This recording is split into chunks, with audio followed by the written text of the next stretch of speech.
leaders of the National Prayer Breakfast Foundation, the Honorable Zach Wamp, and the Honorable Jim Swadley, Governor Glenn Youngkin, and First Lady of Virginia. I want also to recognize Grace and Senator Bill Nelson, our dear friends who may not be here in the room,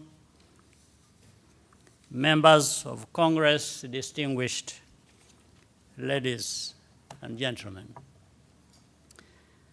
I was invited here today to answer a simple question, a question that any Rwandan should be an expert on. After a country loses a million people in a genocide, how do you repair that country? I have asked myself this question for the past 30 years. Every Rwandan has. And I still don't have all the answers. We lost 10% of our population over the course of 3 months in 1994, because the government of the time said the only way to save the country was to kill all the Tutsi down to the last infant. What is a Tutsi? Surprisingly, there is no easy answer to that question. But at that time, all that really mattered is that a Tutsi was a Rwandan who was marked for extermination. I'm going to tell you a bit of that story and also about how we stopped the genocide and have worked to eradicate the evil at its root and prevent its transmission to a new generation. Today, against all odds, our country is peaceful, flourishing, entrepreneurial, and most importantly, united.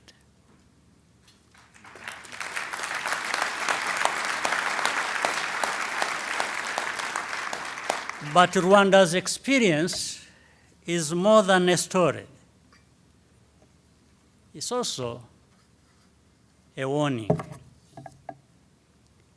A warning about what happens when we allow hatred to triumph over humanity. We see divisions growing all across the globe in every kind of country, no matter its level, even here in this exceptional nation. But there are no people in this world who are more exceptional than others.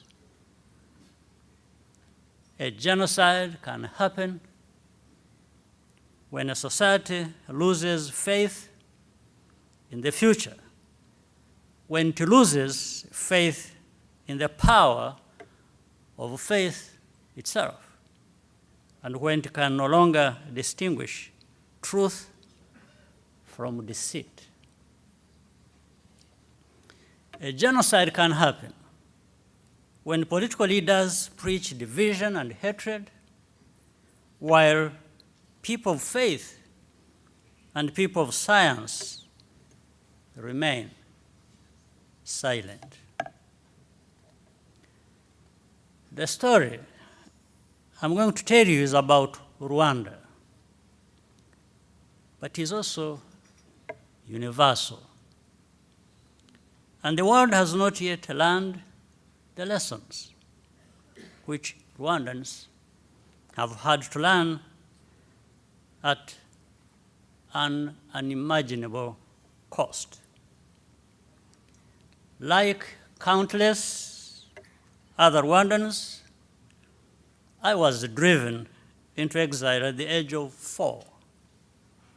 At the time, our country was gaining independence. We grew up in refugee camps, stateless and forgotten, with the constant reminders that we belonged nowhere. We were even being told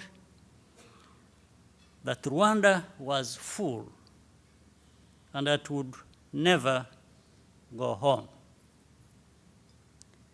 Within Rwanda, discrimination against Tutsi became official policy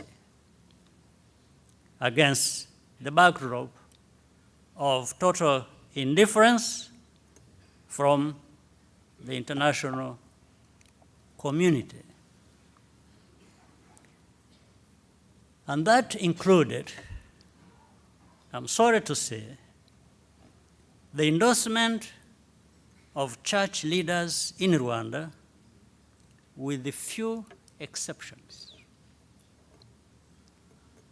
In 1990, we took our destiny into our own hands and moved to liberate Rwanda from ethnic dictatorship, and recreated a homeland for all Rwandans without distinction.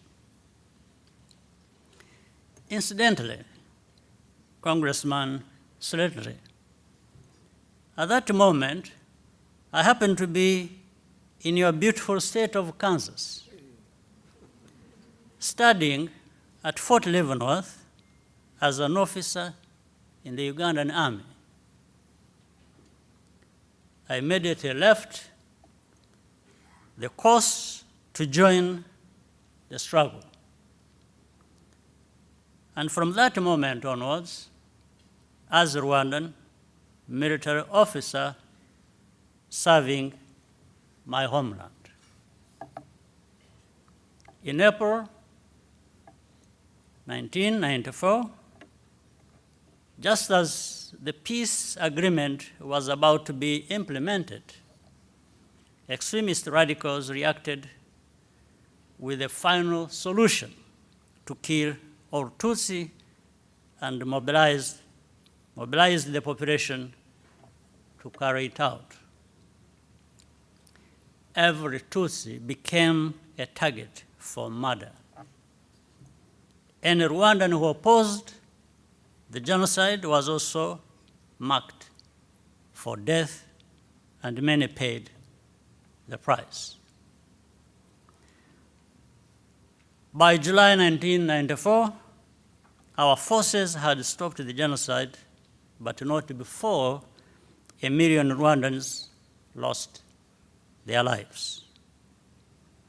Almost every Rwandan was displaced and bereaved.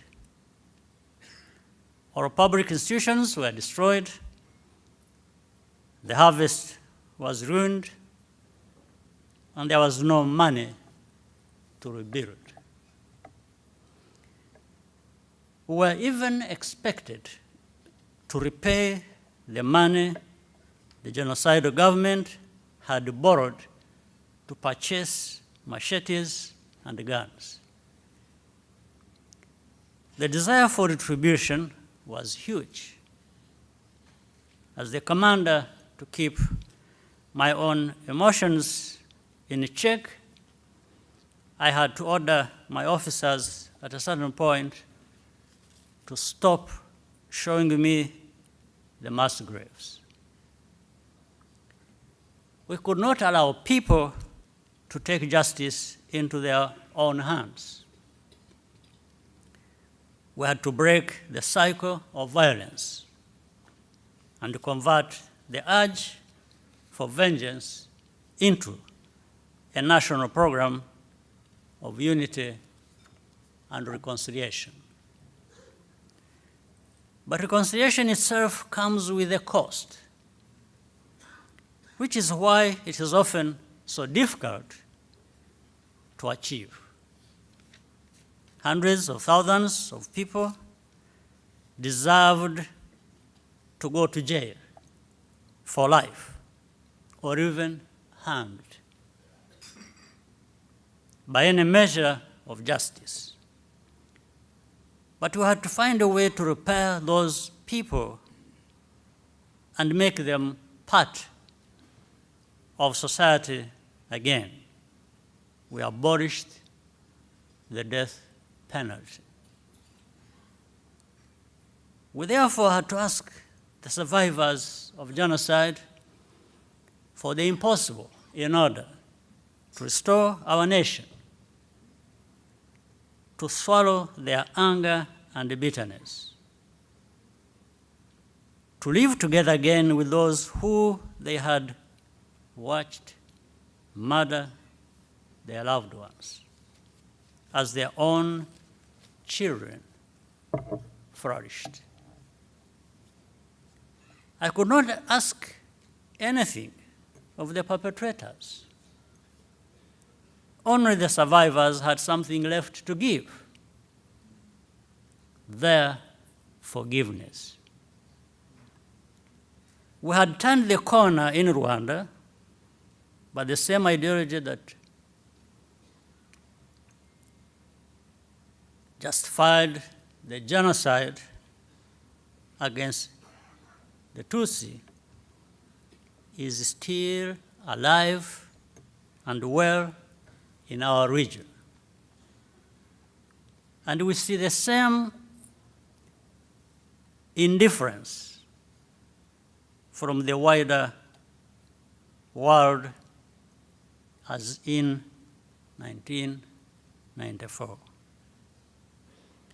It's as if those expensive lessons are always lost, and we stare blindly as the same type of situation builds up again and again. Reconciliation is painful but necessary, and requires humility and confidence in equal measure. Most importantly, it requires dedicated leadership which reaches out to all elements of society. Reconciliation is an act of faith because it requires a leap of the imagination, a belief in the unseen, in a reality which all your senses tell you is impossible. It means envisioning a new nation, free of hatred and injustice, and turning that dream into flesh and spirit day by day. The function of leaders is to give people the trust to suspend disbelief for as long as it takes to transform the mindset of the next generation. Throughout this period, I constantly questioned myself. As Rwandans, we doubted ourselves. And for the rest of the world, Rwanda became a metaphor for the worst side of human nature. But Rwandans refuse to be defined by that. Leaders are there to absorb that pain and bear the weight of doubt, not to create more pain and use doubt as a weapon for political ends. this is also the reason why faith leaders were key partners in our effort to rebuild after the genocide. Reconciliation does not always mean resolution. In Rwanda, we do not all agree. The decision to forgive is ultimately a private act of each individual. But reconciliation does not mean that our society has committed itself. It does mean, reconciliation does mean, that our society has committed itself to never again go back to that dark past, no matter what.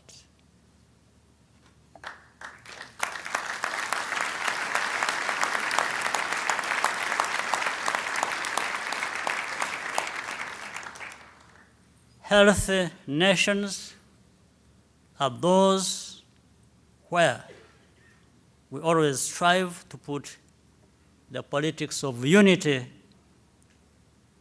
and peace above all else, no matter how many times we fall short of that idea.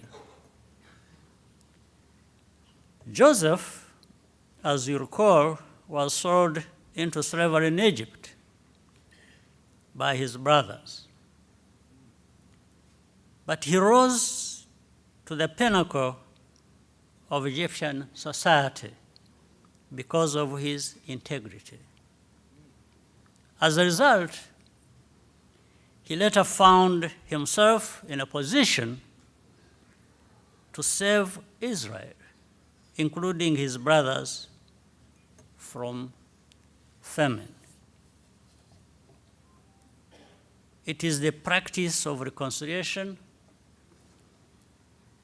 in matters large and small, which creates and recreates healthy nations and turns strangers and enemies into a family of citizens. That is Rwanda's constant work today and every day. I thank you all so very much for your listening.